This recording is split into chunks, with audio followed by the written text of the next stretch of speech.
আসসালামু আলাইকুম ওয়া রাহমাতুল্লাহি ওয়া বারাকাতুহু।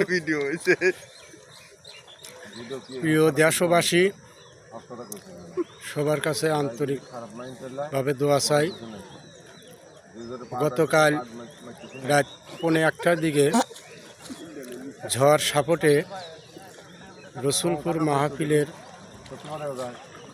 স্টেজ, মঞ্চ সব ভাঙচুর হয়ে গেছে।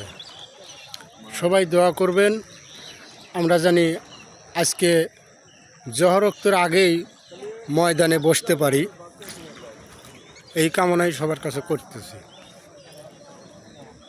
আমার শরীফ ভাই খুব দুঃখিতভাবে ভিডিও করতেছেন। দেখেন আমার বড় ভাইয়ের মনটা কত ছোট হয়ে গেছে, ময়দানে বসতে না পারে আবেগের সাথে তিনি ভিডিওটা করতেছেন। সবাই আমার ভাইয়ের জন্যও দোয়া করবেন।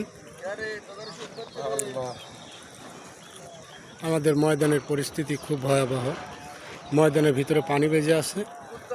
হ্যাঁ, জ্বর আসতে আসতে পানি শুকিয়ে যাবে ইনশাআল্লাহ।